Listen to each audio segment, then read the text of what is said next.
Hello and welcome to Bitsquare. I want to show in this video the new implementation of the payment methods and the arbitration system. I've opened here 3 instances, 2 for the 2 traders, Alice and Bob, and 1 for the arbitrator. They are completely new from scratch, so there is no data at all stored in the DHT and in the local database. So we also have no arbitrator yet published. So first we have to start with the arbitrator to register the arbitrator. Let's call him Tom. He uses real knife ID and maybe add another language, English, and register the arbitrator. That's it. And the traders, when they go to arbitration selection, they see already Tom is there. They can, when there are more arbitrators, they can select all which are matching their languages automatically, or just single select them.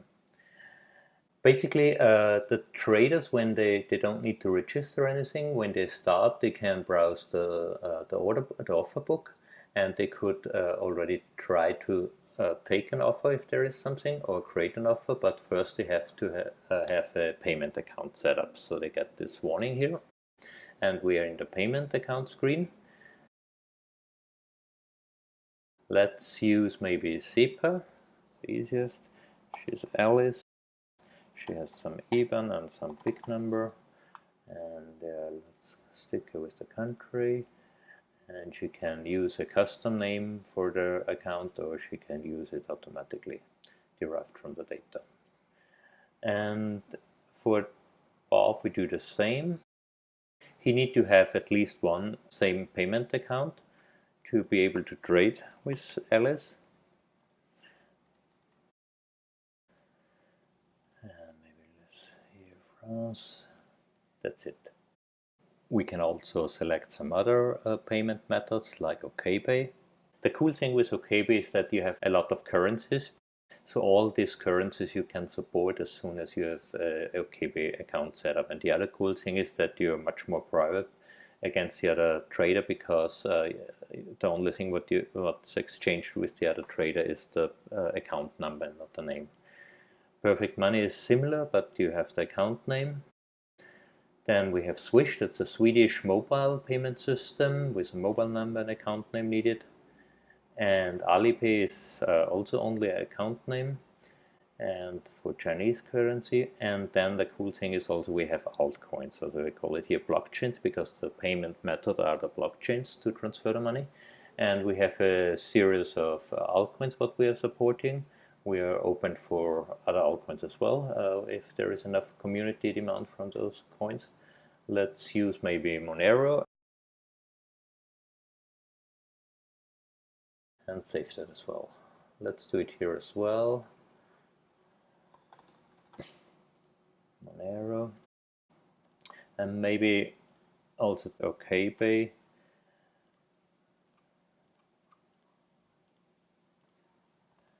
Yeah. So now we're done basically with the setup. And let's say Alice is in the role that she wants to buy Bitcoin, and Bob is in the role that he wants to sell Bitcoin. So he's interested in this section. They're actually the buy offers which are displayed for the seller, and Alice will create the buy offer. So she goes here, and now she can select which payment method or which currency she wants to use. So when blockchains is Monero selected. For SEPA we only have Euro, and for OKPay she can select all kind of currencies what OKPay is supporting. So let's stick with Euro for the moment. Say you want to buy 1 Bitcoin for 220 euro, and the minimum amount is 0.5 Bitcoin. So next step, here she gets the information what's the money she has to deposit consists of. It's a security deposit, 0.1 Bitcoin, a very tiny offer fee, that's 0.1% of 1 Bitcoin, but it's a flat fee, and the mining fee. So when she can pay in with her mobile, with scanning the QR code or copy it here, or when she's clicking here and she has a standard, a default Bitcoin application installed, then it's automatically filled in here. So she clicks send, and we have here a direct test network for Bitcoin. That's very nice for testing because you can create your own blocks. Yeah, then she's done. She has the money there. The place offer button is enabled. She can click place offer. Here she gets all the information displayed again, and she can confirm this. And if the next time she don't want to see this pop up anymore, she clicks don't show again. And it's this second, yeah, it's published to the peer-to-peer network. Bob will see this offer now, and now he can take this offer. He can decide how much he wants to take, 0.5, or when he try to take more, of course, he get an error. Let's stick with 1 Bitcoin. Here again, he see how the money he need to pay in is separated. It's the amount what he want to sell, and the security deposit, and the fees. So he has to pay in as well from his external wallet, and now he has on his trading wallet for this trade he has all the money what he need. And until yet nothing has left the application. So we see it here on Alice's side. It's reserved for the trade, the 0.1 Bitcoin. The only thing what has left is the trade offer fee, which was paid when publishing the offer. When he clicks take offer, again, all the information. Okay, that's not updated automatically, but we see the balance is going to 0 because it's now published. It's now in the multisig. We see it here as well. Now the money is in the multisig, and he has no money for this trade locally anymore. When we go to portfolio, to the open trades, we see now there is a trade started, and the first thing, Alice need to wait for at least one blockchain confirmation to be sure that Bob has not done a double spend before she starts with the fiat payment. So with our local reg test network, we can generate a block. We make it here with the console. So we have at least one confirmation. She can also wait for more confirmation if she wants. Now we have 3 confirmations, so it's more safe. And with OKB, the cool thing is it's really instant. So as soon as she's paying the 220 euro to Bob, Bob receives the money directly on his OKB account as well. We use for the reference the trade ID. So that's the whole trade ID, but we use just the first 8 characters. And here she also see all the information. So she go to her OKB account online on the web browser, pay to Bob's account the 220 euro with that reference, and that's it.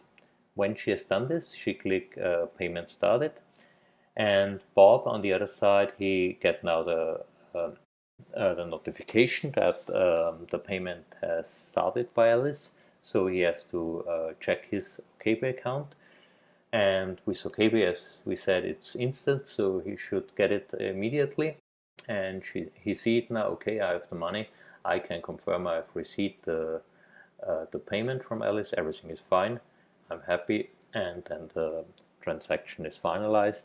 The payment was done to Alice, so she has bought 1 Bitcoin. She has now 1 Bitcoin, and she has paid 220 euro for that and the fees. And we can transfer now the money to our external wallet. I put here something in, but let's do it again. And yeah, send, and we've received it here. The same here, that's also one address I have here. Okay, we see it, we received it. On the history again, we see all the information, and in the funds history, we see the history of what was going on. We received 1.1 Bitcoin, 1 Bitcoin for the trade, and 0.1 for the security deposit. Bob received 0.1 Bitcoin at the end because he sold 1 Bitcoin, so the trade amount is away, but the security deposit he got back. So that was the happy pass if everything goes fine. Let's make a second round with a trade where Alice or Bob is not confirming or not continuing his part, and it comes to the arbitration. So let's create a new offer again. Let's make it maybe the other direction, so we see it's of course working also when Alice wants to sell a Bitcoin. Let's use the same. Let's stick with the default value here. So now when she wants to sell, of course she has to pay in already the 1 Bitcoin as well. As we said, everything is locally here. Nothing has, beside the trading fee, has left her wallet. Bob see now the offer. He can take it.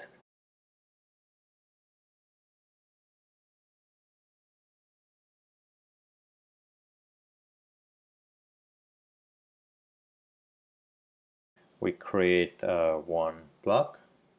So now Bob has to pay in the fiat amount to Alice, and say he has done his part correctly, but Alice maybe was on holiday and she completely forgot about the trade and didn't react. For every trade method we have a maximum duration for the trade what's allowed, and that depends how long the payment method normally takes. Like with SEPA we have 1 to 3 days what it takes normally, and for OKB they are somehow more modern and they do it instantly.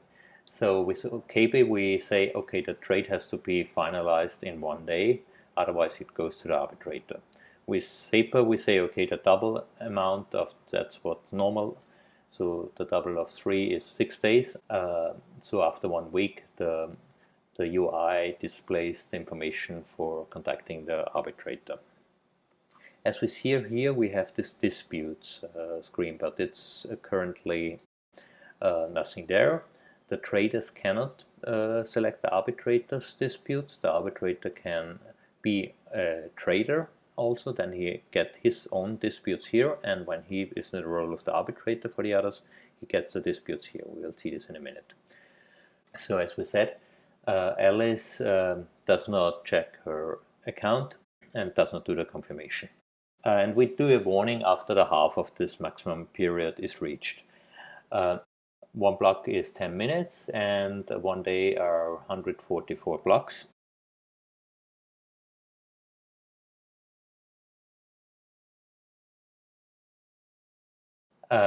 We get this warning on both sides that they have to check again if everything was right. So Bob should check again if on his side everything was fine with the payment, with the outgoing payment, and Alice should check her payment account if she has received the money. She has not done this, so let's create another 72 blocks, so we are from the time 1 day ahead. So it takes a while to generate all these blocks. Now it's generated, and now we get the warning that something went wrong and both traders can contact the arbitrator. Let's say Alice is still away, so Bob will contact the arbitrator. So he opens the arbitration dispute. Alice gets a notification that the other peer has, her trading peer has contacted the arbitrator, and now she cannot continue with the trade anymore. Now it's a case of the arbitrator. Both get in the disputes list a system notification. Bob, he has opened the dispute, and Alice that the trading peer has opened the dispute. And the arbitrator has here the disputes of both traders. The arbitrator can now chat with Bob. What's the matter, Bob? He don't know his name, but send this. There will be then, that's not implemented at the moment, and he can click open contract, and then he will see all the detailed information about the trade. He said, yeah, did not get the fee, the Bitcoin. And then, okay, please do page sign of your bank account history.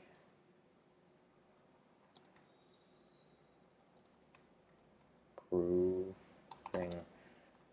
that you did the payment. So Bob has to make now the page signing. I will not go into the details of Page Signer. That's a very interesting project from the guys behind tlsnotary.org. It's basically a cryptographic proof that the HTTPS session took place. That means when you're sending this page signed page to the arbitrator can be sure that this web page has not been tampered. So when you go to the history page of your bank account and then make this page sign of that web page, then the arbitrator has to prove that this history is correct. He has stored this document under his download folder, and it's this document, for instance. So he sent this to the arbitrator got the attachment, he can store this attachment, that's the buyers, and he opened this file then in the page signer add-on, and he can prove that Bob has done his payment. He contacts Alice again. Hello, are you there? And Alice, for every communication, the traders and the arbitrator have 2 days for responding maximum. If one trader is not responding in between 2 days, it's automatically decided to the other trader. And maybe Alice came back from holiday now and she said, oh, sorry, I forgot to confirm.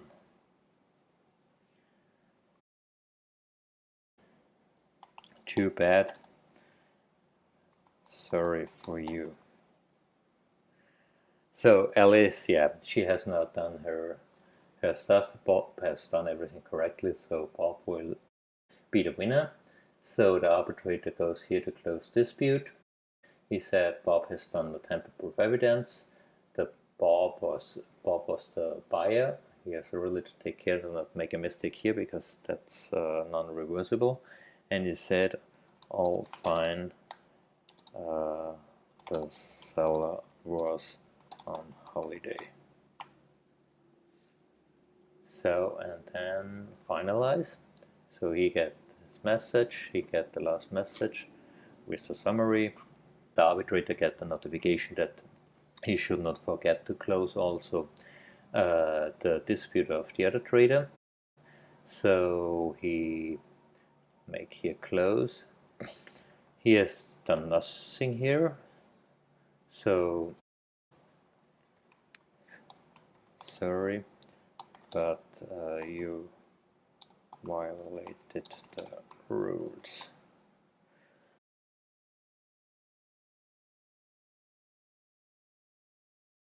And we see now Alice has lost her her security deposit, and Bob has got everything like it was a normal trade where he was buying 1 Bitcoin, so he got 1 Bitcoin plus his security deposit. So he only has lost time, and Alice has lost her security deposit for being on holiday where she has a trade open.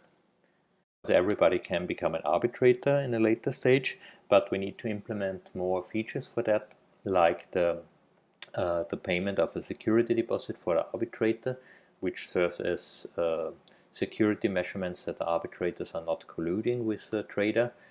That will come a little bit later. At the moment we have a closed group of arbitrators which are personally known and trusted, so we don't have a security risk in the arbitration side.